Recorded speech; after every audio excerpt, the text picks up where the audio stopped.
All right, so once again, I'm not going to go word for word on this article, but another record-breaking situation, but yet these temperatures, again, are reported from international airports.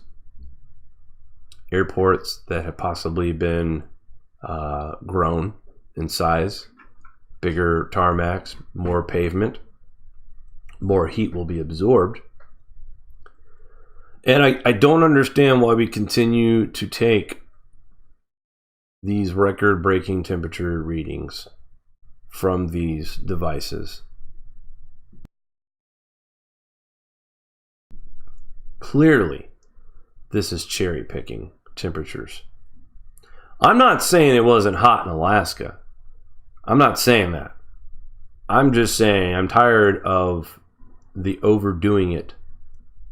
To me, when we can still honestly go on the air, a channel that focuses on global cooling, and we can still go on the air and report these high temperatures, admit that it's hot, but look at where we're getting these record temperatures from. The readings are coming from these airports, from runways, from pavement that gets beat up by the sun all day. Do you not think that maybe there might be a little bit of heat absorption going on there? And that it might have a slight effect, maybe a half degree, maybe a full degree, maybe 2 degrees. Again, more of feeding into the hysteria of global warming, inaccurate information, deceiving the public. I just don't understand why it's so hard to see how the books are being cooked. No pun intended. We're showing you where they're putting these devices at that record these record-breaking hot temperatures. From rooftops to parking lots with ice cream trucks sitting next to the device, to airports, to long runways, large areas of pavement, near highways where busy traffic, engine heat, exhaust. I mean, you name it. Wherever a warm record is broken, you will find the things that I just announced. Anyway, moving along. Just wanted to point that out as well. National forecasting current conditions here at weather.com. Mari shared a... Let's see if this map is in here real quick. Yeah. So here's the map of the United States for tonight for a thunderstorm forecast. And she shared this on Twitter. And I put a response of Oprah Winfrey from the "You get a car, you get a car, you get a car" clip, except you get a thunderstorm. Pretty much, I have never seen a thunderstorm forecast map quite like this before. Yes, the orange only means a regular, plain old-fashioned thunderstorm. But to have this widespread of an area, and I'm going to go ahead and pull up windy for you. Mari also pointed this out earlier, the amount of lightning that we saw from the storms earlier this evening. And there is widespread thunderstorms everywhere. You go to the east, the northeast, central part of the United States. Let's kind of zoom in a little bit here. Take you in closer to Kansas and Oklahoma, Dodge City. Lots of lightning in central Kansas. Dodge City, Boise City got hit. Amarillo, you're about to get a thunderstorm with lots of lightning behind that one. Moving on, parts of Illinois, Indiana, Columbus, Ohio, just north of Columbus, Ohio, near Hilliard and Powell. Southeast Ohio, just outside of Pittsburgh with some light rain. Plenty of showers and thunderstorms in Virginia, near Roanoke, Raleigh, North Carolina, Charlotte, North Carolina. More action in Georgia. Atlanta's been bombarded with thunderstorms for the past few hours. Savannah, Georgia, also getting hit with heavy rain. Lots of lightning down there in Albany, Georgia.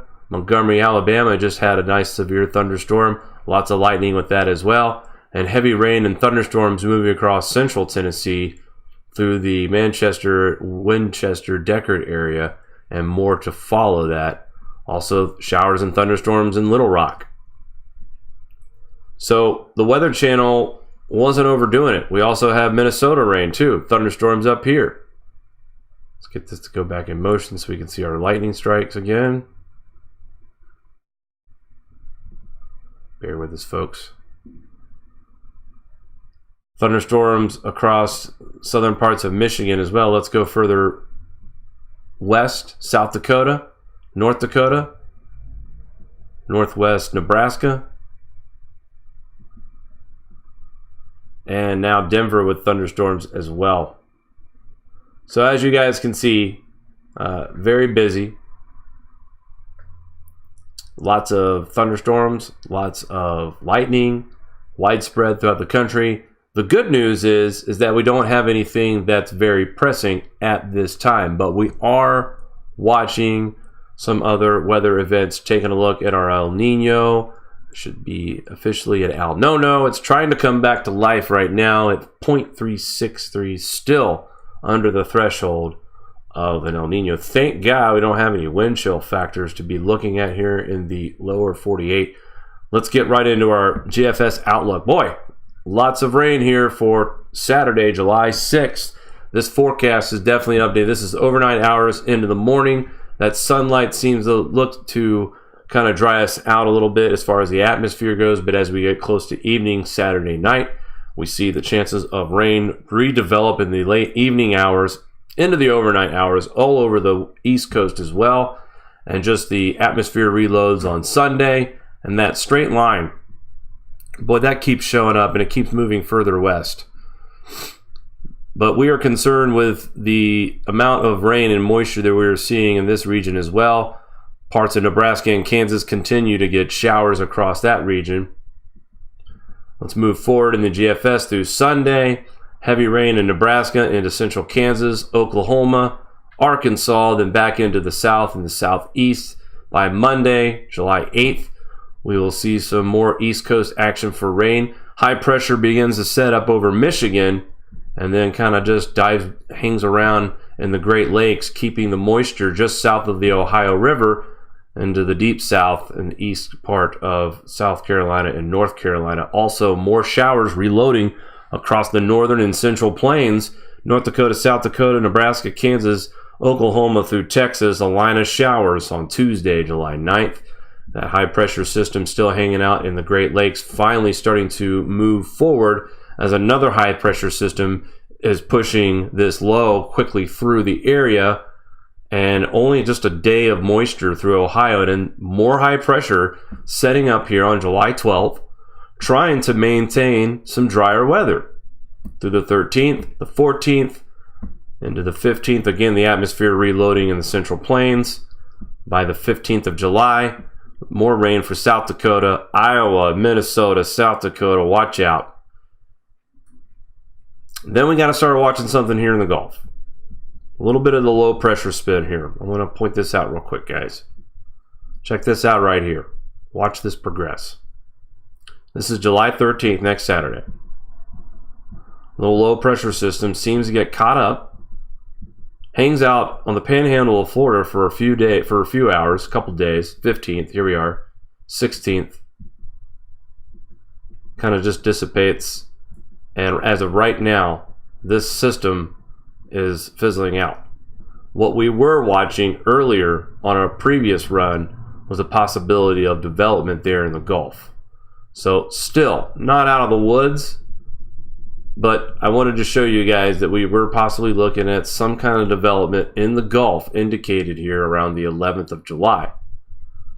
But for the most part, Kansas, Nebraska, South Dakota, North Dakota, Oklahoma, Texas, your rain chances continue through the 7th, the 8th, the 9th, the 11th, slowing up a little bit by the 13th. And then this is a good pocket right here where we will continue to see drier conditions because of the high pressure that's setting up.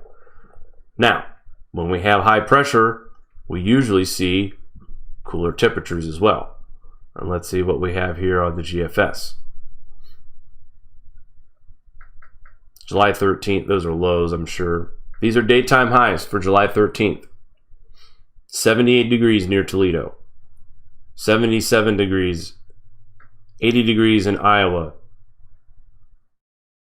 Parts of Kentucky, just 80 for a high. Middle of July, and parts it should be near 90. Overnight lows in the 60s and 50s. Only the Central Plains is going to stay hot in July at this point, and the South. But noticeably cool temperatures arriving here on July 15th. 75 for a high in Wisconsin. Same with Minnesota. We'll see similar readings in Washington, Portland, Montana, Idaho, Wyoming, parts of Colorado. Section of the South is going to see a cool pocket just because of all the moisture and the rains that they're going to be experiencing. As we get to the end of July, the heat slightly returns back to the low 80s for the most part. In the Northeast, you're going to stay rather cool. It's going to cook out in the Southwest, folks, at the end of July. But daytime highs, once again, dipping back in the low 80s for most of the Midwest, Central Plains, Nebraska, parts of Kansas. Staying in the low 80s, July 19th. Temperatures look to decline just slightly in the northern plains, the Dakotas, highs in the 60s, parts of Wisconsin, again. Northwest, northeast, parts of the northern plains. And cooler air still will prevail at Iowa, Minnesota. So, daytime high temperatures, according to this latest GFS run for the Northeast. I'm going to zoom this in. 77 for Syracuse. 76 for Eastern Pennsylvania. Pockets of cooler air in Virginia and North Carolina due to probably lots of moisture. Same with the panhandle of Florida. Same with parts of Arkansas due to moisture. This is July 20th. 83 degrees.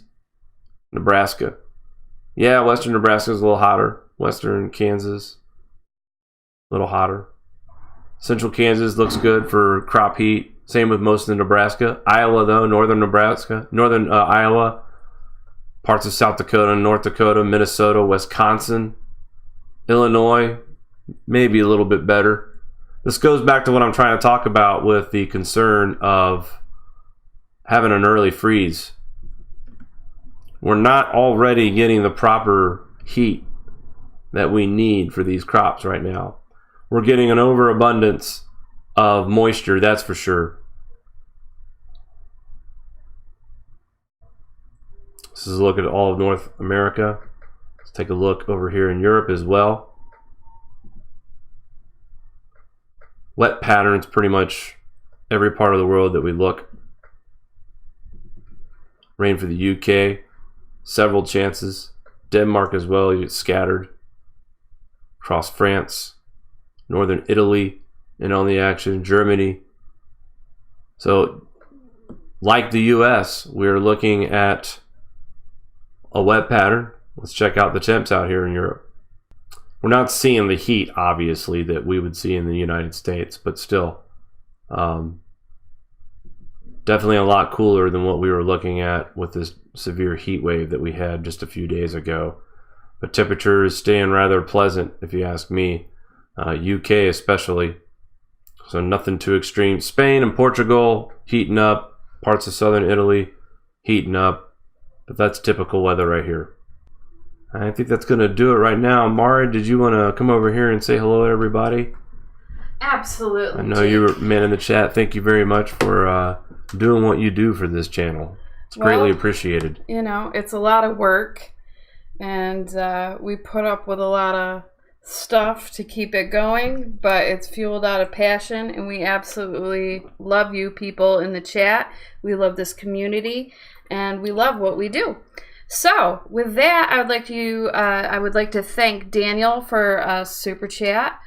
That was very kind of you. It's like the third live stream in a row he's done that. It's very, very kind. And then we have a few mods, Rain, Jessica, Pisces, and you know who we like the most. I'm sorry to pick favorites, but Ian? No, well, he's not a mod. Oh, Well, how could you? He's our favorite Viking. It's the Starman himself. Of course. He stayed up late. Wow. All right. I do He's feel over special. across It's the pond. 3 o'clock in the morning for this guy. Jeez Louise. He stayed up late to join us. And Take some cough syrup, he did son. head off to bed now, so Good night, he's sir. no longer awake. We had a small earthquake in Idaho while we were live streaming a 3.3, southern Idaho. Just a little FYI there. Man, we are rocking. And then we have some people trying to figure out a place for us to move to. Some people are saying Tennessee. Some are saying, I told them your feelings about Tennessee, how you love that state. And then I also explained what a wuss I am around fault lines. So Understandable. I don't know. Understandable. I am a wuss. Some people are saying Florida, South Dakota. I don't know. Central Florida, definitely. I guess, when the time comes, we sort of live by the seat of our pants right now with what we're doing here. So we'll see how it goes. Someone named GC is like, are you my nephew? And I'm like, I don't know what you're talking about. So maybe not. Who? Someone with the initials GC. GC. I have no idea. I'm going to take that as a no. No, I'm going to go ahead and say no. And then while you were doing the weather report, Joe Wilson said, what you're seeing here is the destruction of our food crops in the mid-states. And that's spot on. It's devastating. And it kills me to see these kids marching against something that's so fictitious when we should all be banding together to try to do what we can to save our agriculture. It's dire right now. We are lacking time to be able to come up with solutions. So I don't know. Maybe we should start a farm march or something. What do you think? Something. Come up with some ideas to innovate for our get going. agriculture industry. So that's all I have. I think Daniel actually just did another super chat. You show off. Well, thank you very much. Thank you. My goodness.